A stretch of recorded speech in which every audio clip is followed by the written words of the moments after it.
in this video, I'm just going to give a short introduction to the end-to-end tests we use in Jenkins X. Now, historically, we've referred to these as BDD tests, though this is a somewhat confusing piece of terminology, as what these really are end-to-end tests.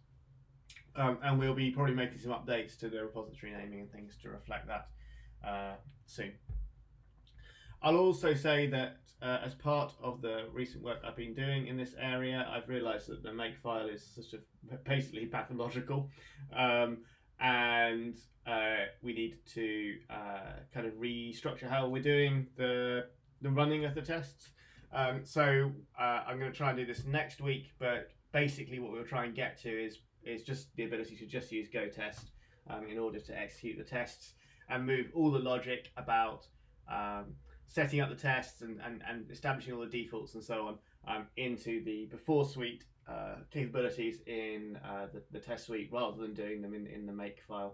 I think that will make this considerably simpler to get started with and less error prone. You'll see some of the places where errors can creep in as I do this demo. So I think let me start by showing you running the tests. So this is my console. Now I've got a couple of environment variables set, so we can see I've got to run export. In fact, this terminal seems to be a bit broken, so I'm just going to clear this terminal. Actually, I can then go to in a fresh terminal for you. So the first thing I've got to do is run export git organization. So the default organization that the BDD tests come with is Jenkins X tests, and that's not generally available for people to use. That's what's used in CI. So you need to set your own organization up and use that. So I'm going to use this MuaP organization that I have. The other thing that's really handy to do is to enable some more verbose logging. In Ginkgo, Ginkgo is the testing framework we use. So you can do this Ginkgo args, and you can just set that to -b, which will increase the logging in Ginkgo. And particularly what this means is that rather than only showing you the logs for failed tests, it outputs the logs in real time, it streams the logs to the console as the tests are running. Okay, so having done that, we can then go ahead and run the tests. And what we do right now, for example, to run the Spring tests, which run through the JX create Spring scenario. So what this is going to do is it's going to run JX create Spring. It's going to create the project, import it to Git, get into GitHub. It's then going to build the master branch. It's then going to create a PR. So it's going to do a commit and then push that commit up to a branch or a fork on GitHub. It's then going to create a PR from the fork back to the original repo. It's then going to check that the PR builds, check that we get a preview environment for the build. It's then going to merge the PR if everything is successful, and then it is going to check that results in a promotion to the staging and then to the master environment. So I'll start that off, and hopefully I've got all my arguments correct for it. So you can see that as the test's running, we'll leave this running in the background, but as you can see as it's running, because I've run it with this -v argument, I get this sort of real-time output coming from it. You can see that as it goes, it outputs this step information, and we'll see how you put steps into the tests later on. You'll see that outputs this step information, and what we try and do is when we write steps, we try and put into the step what the command that has been run is. This helps a lot with debugging actually. So you can see like it's done the create Spring, and it's now basically using JX get build logs to check that the build is running, and in a moment we'll see the build start to come through on that. What I would say is with the BDD tests, we always try and use JX CLI in order to interact with the cluster, or kubectl. It doesn't really matter, though we try and prefer JX CLI where possible. And we do this even when we need to query the state of the cluster. So what we'll do is normally we will call the CLI, get the output from the CLI, and then parse that and check that output for the status. What this means is not only are we testing commands like import or create spring in this case, but we're also testing commands like get build logs, get activities, get applications, and making sure that they're returning the right thing as well. So let's take a look at some of the tests. Now I'm not going to talk too much about how the makefile works, because like I say, that's going to go away. But what we will do is go through the structure of the test. Now this structure to the test is new. I just merged this pull request today. So this is, even if you do know the test, this is going to look a little bit different. So let's start with this test that we're running right now, which is this JX create spring test. Now this goes in the test/spring directory. And in there we've got this sweet test file. This is just a conventional name. And this is a standard Go test file, and this is what triggers Ginkgo, which is the testing framework we're using here, to run. So basically what this says is trigger the tests, or trigger Ginkgo to run in this directory with these tests. So if we go and look at the actual test itself, you can see this looks a little different to a standard Go test, but it's not really very different. One of the good things you have in Ginkgo is it's quite geared towards testing a command line, because it has a lot of support for things like waiting for executions to complete and doing sort of eventual expectations or eventual assertions, which is a little bit easier than having to code all that logic around waiting for things, ensuring you've got your timeouts correct, etc.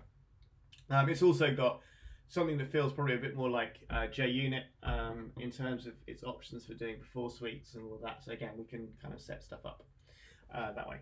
Ginkgo makes heavy use of closures in order to structure its tests. And so test suites start with this describe. So the describe is the top level thing that the suite is doing. So in this case, it's doing this create spring. I'm not going to worry too much about this before suite, except to say it runs. Really what this is doing is just ensuring that we've got the correct Git provider set up for running the tests, which is what allows us to use different Git providers within the test suite and control them from an environment variable. So within the describe, you can nest as many describes as you want within describes. So here we say, okay, so given valid parameters, and then context is when running JX create spring, we check that it's going to create a spring application and promote it to staging. So that's kind of just describing what the test does. And then you get into the logic of doing it. So what we're going to do here is we're going to start running commands. So we put all of our arguments into an array for running the command. We just do this really so that it makes it easier to kind of log error messages and log these by messages, which is what appears as the steps in the output down here. Yeah, we just work through calling the commands basically. Now there's some various helper methods that you're going to find, and you'll find these as these methods that are t-dot. So for example, t-dot expect JX execution, pretty straightforward. Really all it does is it's just a wrapper around calling the JX binary with some sensible defaults built in. For example, it's going to validate that you get the right exit code for you. If you get the wrong exit code, it's going to ensure that the output of the command is being printed to the console. It's going to apply a timeout to the command execution, etc. Something more complicated might be this wait for first release. So this wait for first release, well, that's not actually a useful one to look at. But if we look at this, the application should be built and promoted via CI/CD. What this is going to do is actually check for you using other JX commands that the application is complete. The reason this is in a helper method is simply because we use this all over the test suite. If you think of what the JX flows are doing, more often than not, one of the things we are going to check is that the CI/CD pipeline is completed successfully, and this is a helper method to do that. So it's got a couple of different steps in it, and you see again we're calling these bys in order to give you some information in the log about what's actually going on. So let's take a look at this one. There should be a job that completes successfully. So what happens here is it's going to call JX get build logs. Actually, no, let's not look at this one because this is not overly useful. This one, the application is running in staging, is probably better. So this one is basically just going to check that the application that we've checked that's building via checking the build logs is running in staging. So we've got the args that we're going to pass in. So in other words, we're going to call JX get applications-e staging. What we do, so we run that command, we get the output from it, and then we use another helper method in the parsers. So for every command that produces some output that we need to check and validate is correct, we need to have a parser. So we've got a few of these right now, as you can see. This is a parser for get applications, and it's just using standard Go string manipulation stuff to basically take the console output of JX get applications and parse it into a struct so we can then do validations against it. Really important because this means we are not only testing JX create Spring and so on, but we're also validating that the JX get applications command is working properly. So having done the parse, we can then do essentially just do some assertions against the result of doing that parse, the result of running JX get applications, and check that we've got the right information. Really importantly, we need to run this inside a backoff and retry loop because obviously JX get applications can take a while to complete because there are all sorts of things that's going on in the background. Like it's got to do promotion builds, it's got to make sure the ingress is correct, etc. So there's a whole bunch of things that need to happen before this is going to be ready. So particularly, you can see that one of the things we're going to do is check that we've got a URL. So that's actually relying on the ingress working. Because we actually do ping the URL, I think.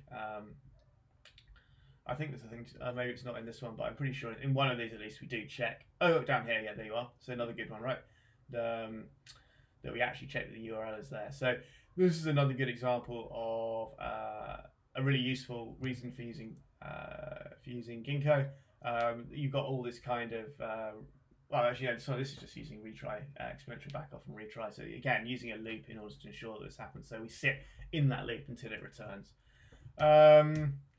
So back to the main test. Where's the main test? Here. So yeah, a whole bunch of these different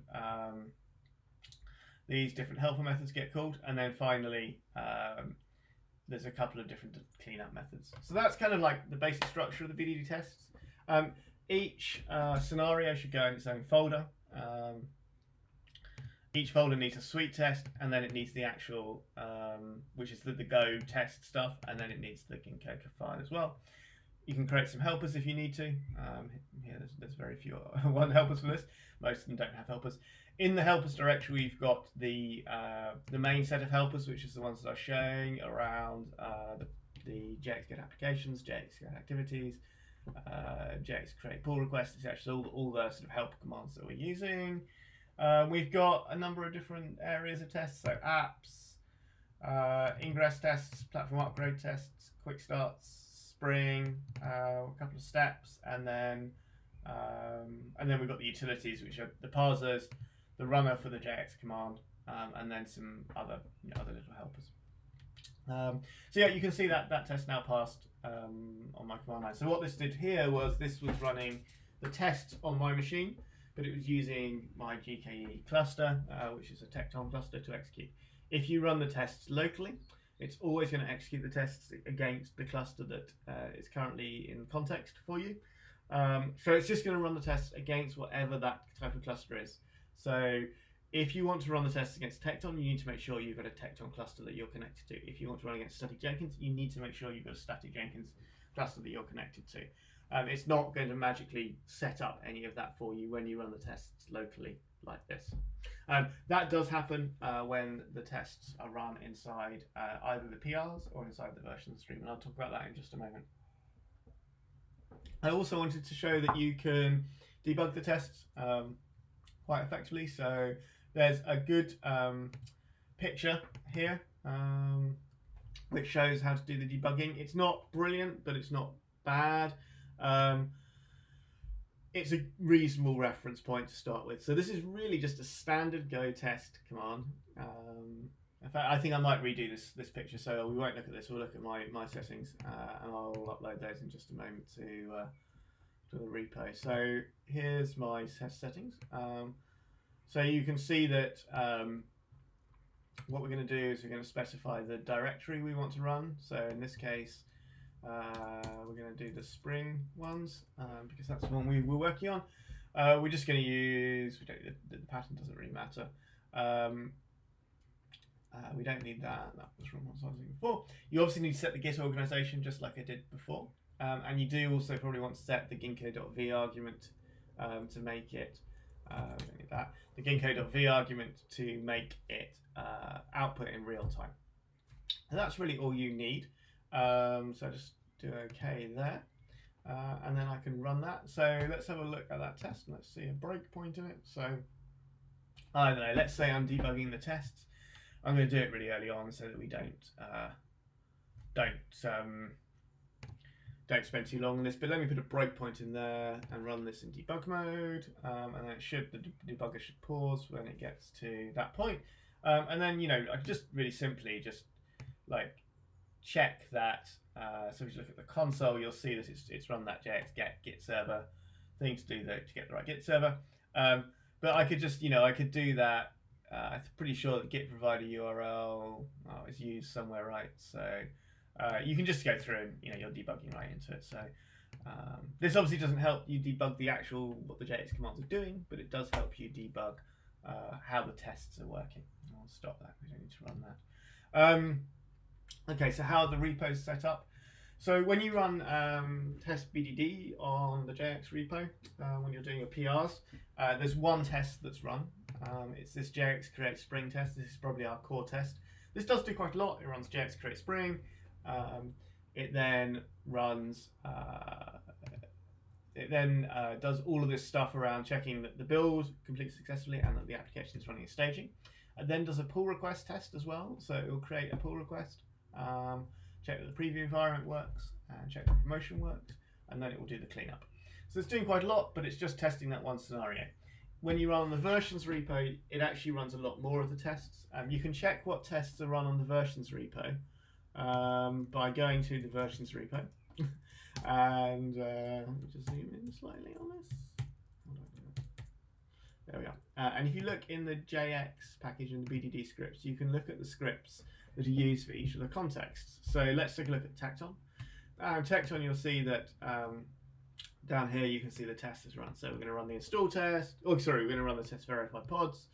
We're going to run the upgrade platform, upgrade ingress, app lifecycle, create spring, quick start Golang, the Golang quick start, and then the import tests. If we take a look at static, I think static's got quite a lot running probably. Yeah, you can see here this is hopefully got some tests running. So this is just going to run create spring. What else have we got? So another one that's a good one is ng. Someone hasn't bothered to format these files as nicely.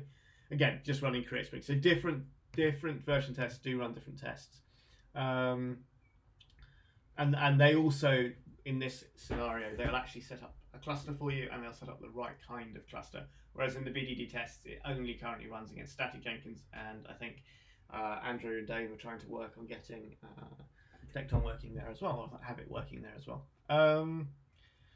I think that probably covers it. Any questions, please do let me know.